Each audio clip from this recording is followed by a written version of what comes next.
And what do you think the state should do by way of legislation to improve the environment?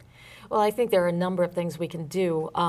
One of them is to go back to the cleanup standards that actually cleaned up the environment. Well, that would be nice. That would be very cool. We're for that.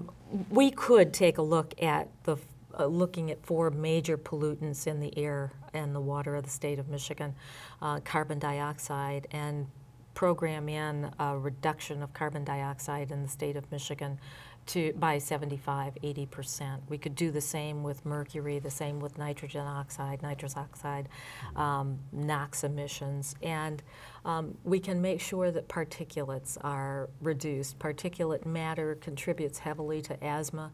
And when we're talking about the education of our children, asthma is an oxygen deprivant. My son is developing that, so yeah, a lot of children are quite sensitive to the environment. That's right, they are, now, and it affects the way they learn. What produces that? Well, a lot of it is the particulate releases in the air from the smokestacks. Coal-fired plants, in particular, are major offenders here in the state. Electric-generated plants. Yes, coal-fired electric-generated plants. That's right.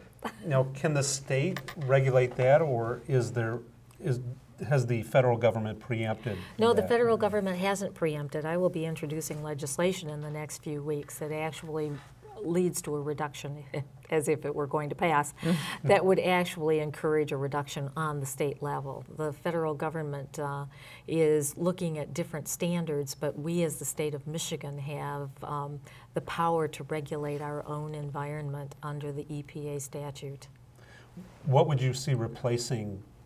I mean, do we need to replace the coal-fired plants? I mean, they're using more low-sulfur coal than they used to, but that only goes so far. They are, but we're seeing more natural gas construction for the electric generation.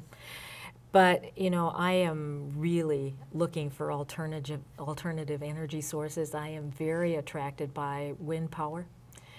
We are too. We actually did a show on wind power. And in some places they're experimenting with it. Of all places, Traverse City.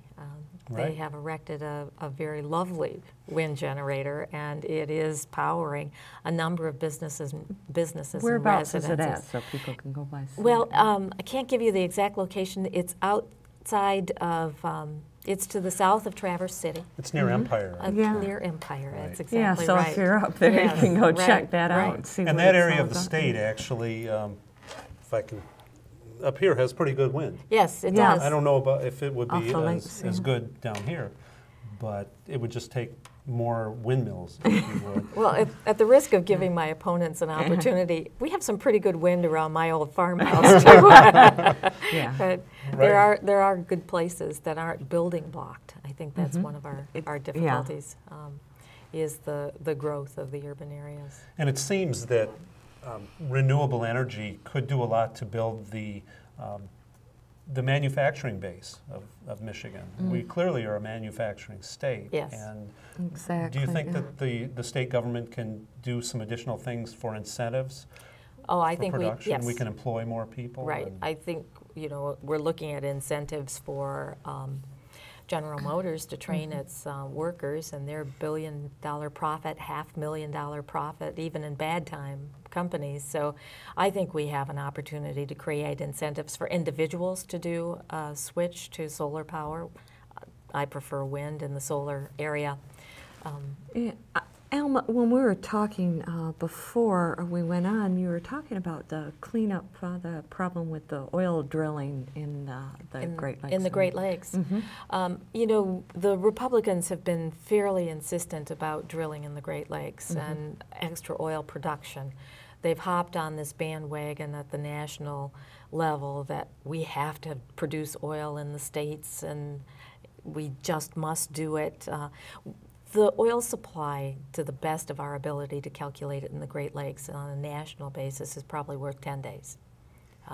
The risk to the quality of water and the quality of life of the Great Lakes and the state of Michigan is not worth it. The Natural Resources Commission just recently allowed licenses to be permitted for drilling in the Great Lakes.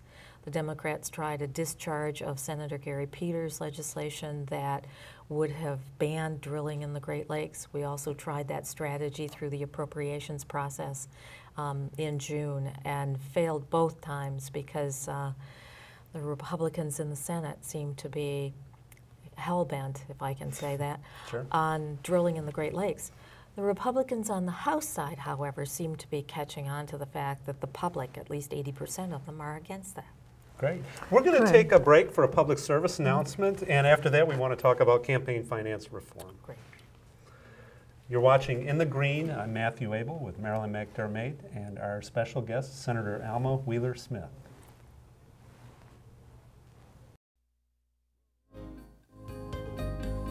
Hi, I'm Marilyn McDermott. And I'm Matt Abel. We're from In the Green.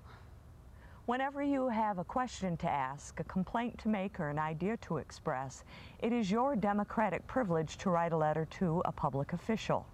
Tell them how it looks to you and why. Such a letter, if courteous, thoughtful, and to the point, can exert influence. If your letter writing fails to make a difference, the next step is to become involved. Call and ask for a personal meeting. If that personal meeting doesn't work out, write the letter to your local newspaper. Don't be afraid of making the commitment over the long haul. You can do this by supporting an opposing candidate in an election or by running for that office yourself. That long-term commitment also means registering to vote and voting. I'm Marilyn McDermott. And I'm Matt Abel. Thank you.